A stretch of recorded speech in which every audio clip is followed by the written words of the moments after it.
All right. Hi everyone. Before I begin, I want to play you 2 clips, if the technology works, just to contextualize a bit about the themes that I will be talking about here. And let's see this first. If we don't seize the moment, we may miss the chance to become a multi-planet species, and sooner or later, humanity will cease to exist. There are always reasons not to do it. You talk about the cost, the risks, and the rationale. Columbus or Magellan would never have left the harbor if they dwelled on these worries. Sometimes you just have to weigh anchor and shove off.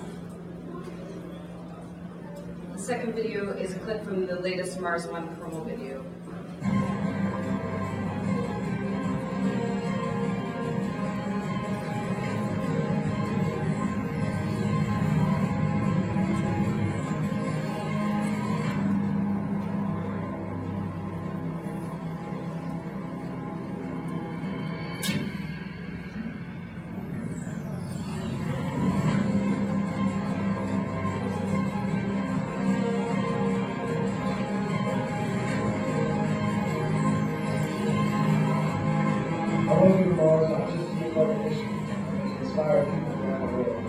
Colonization of Mars is the adventure of the century.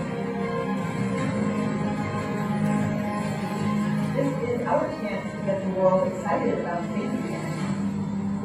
If we can look out from Earth and know that human beings are living on another planet, will we ever again be able to tell ourselves that there's anything we can't do?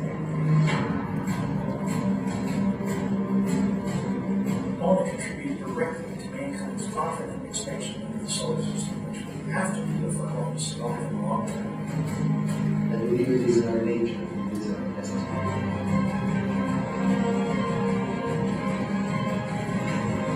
After a life impact of my life is divided upon those who follow. I know it comes at a cost of a lot of fun, but future belongs to those who believe in the future and create.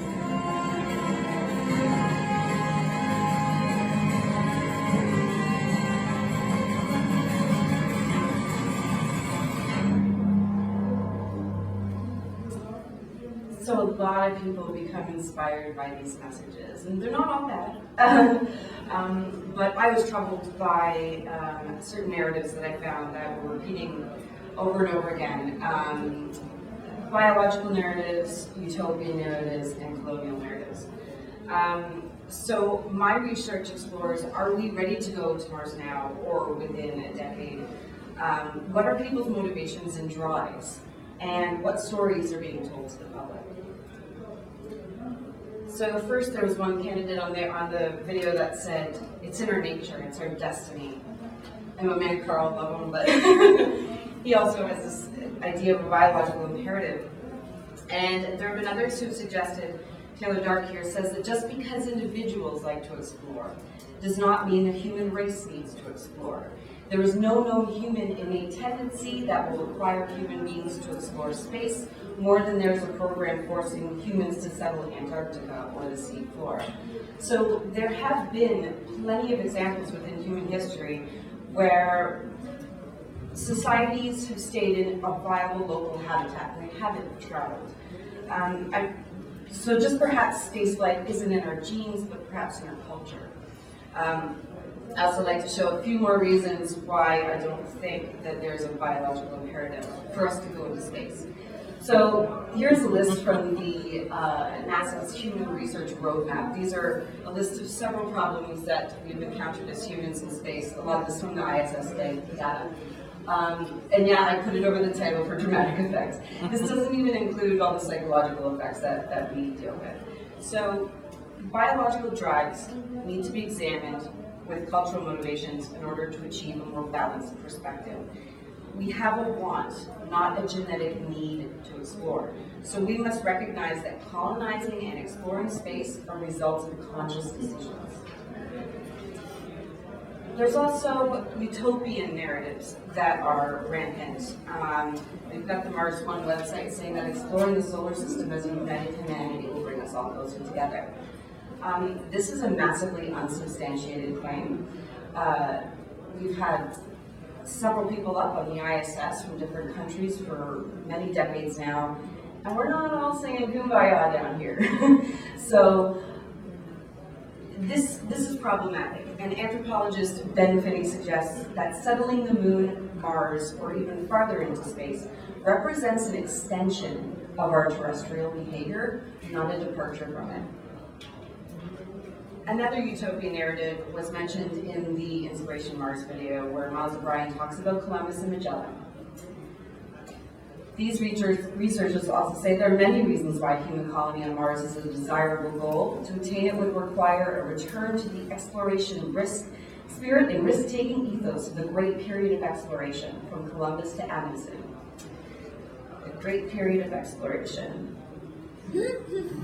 I would like to suggest that it was a period of exploration. It wasn't great. It sucked. Giordano Bruno, I love this quote from him. He is an Italian mathematician astronomer. Some of you might know of him. He said this of Columbus: "He disturbed the peace of others, increased the vices of nations, spread fresh follies by violence, taught men a new art and means of tyranny and assassinations among themselves." Magellan here was a religious fanatic. If you did not convert to Christianity, he would kill you. But I'm not just up here to critique, I'm also here to offer some solutions. So if we want to talk about people who've explored unknown territories, who were very courageous, who faced unfathomable adversity, I'm going to suggest Harriet Tubman. If you don't know about this woman, please read about her. She's amazing. Now I want to look at one potential motivation that people have for wanting to rush to colonize Mars. It's sometimes overlooked, and there are several reasons, but this one I want to point out, and that's immortality. This narrative of immortality, and there's two types that I'm talking about here. The first one is the individual immortality. I want to get to Mars now. I want to get to Mars in my lifetime so that I can feel immortalized, either in the annals of human books or a statue.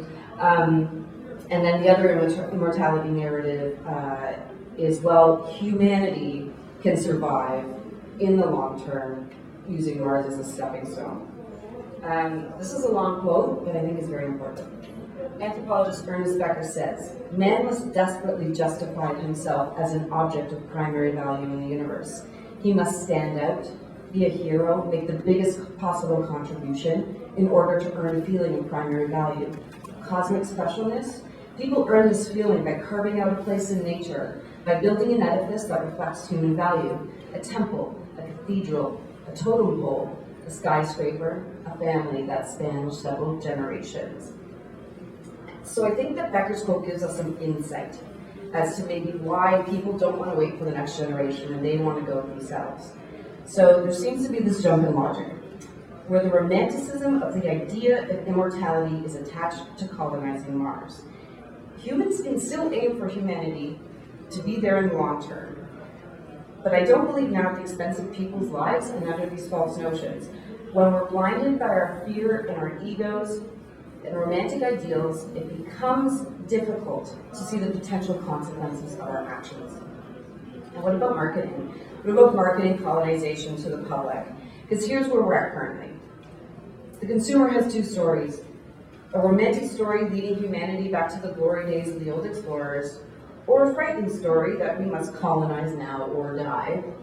And then Sylvia Engel says, if the public must be motivated by fear to bring about commitment to space colonization, then so be it. I really have to read off my notes here, or else there will be expletives. Using fear to sell colonization is irresponsible. Keeping people ignorant of how they're being manipulated so organizations can continually sell a product to the emotionally vulnerable and uninformed is an abuse of power. The irony here is that some space advocates will say that this is inspiring our children. I would like to see the research on that, and I would suggest it would probably be more anxiety-inducing than inspirational. There are always reasons not to do it. We can talk about the cost, the risks, the rationale. Columbus or Magellan would never have left the harbor if they dwelled on these worries. I want to dwell on these worries. I want us to talk about these risks. The Institute of Medicine was recently commissioned by NASA to put together an ethics report on long-duration human spaceflight. They suggested to NASA that they communicate with all relevant stakeholders, such as astronauts and the public at large, the rationale for and possible impacts, including harm type, severity, and probability estimates related to any decision about health standards in a procedurally transparent, fair, and timely manner, providing adequate opportunity for public engagement. So where is the discourse? There's so much romanticism. Let's talk about the risks. It's reminding me of those drug commercials, where if they tell you what a product is, and they tell you what it does, and they list all the side effects. Well, if there's radiation cancer as a side effect, let's talk about radiation cancer. So how can we engage in the public a little bit more ethically? First of all, let's stop using narratives that involve explorers who killed a bunch of people and use maybe more humanitarian examples. Here I am with a Klingon at the Mars rover landing party that we had for Curiosity. There were a lot of nerds there that night, and despite that, we are the public that doesn't need to be sold to. We love space. We get a kick. We were crying when Curiosity finally landed. Despite that, despite knowing all of the science that was involved and all the work that was involved in the Curiosity landing, what did the public remember? A lot of them remembered this guy. He was inundated with marriage proposals. And why was he so popular with the public? Because he changed the way that they saw NASA. He wasn't some old balding white guy with black rimmed glasses. Subvert the narrative. Change the story of what people are thinking. This guy, Curiosity, anthropomorphizing a robot. Perfect. He's so cute. If you're older like me, you'll remember Short Circuit, Gen 5, Q's for whatever. So there are ways to ethically go about space and marketing space. We don't need immortality stories and fear messages. We need transparency. Let's fund our doctors, our engineers, our physicists, our psychologists, our architects. Let's do more research on analog sites. Let's put together think tanks, interdisciplinary committees.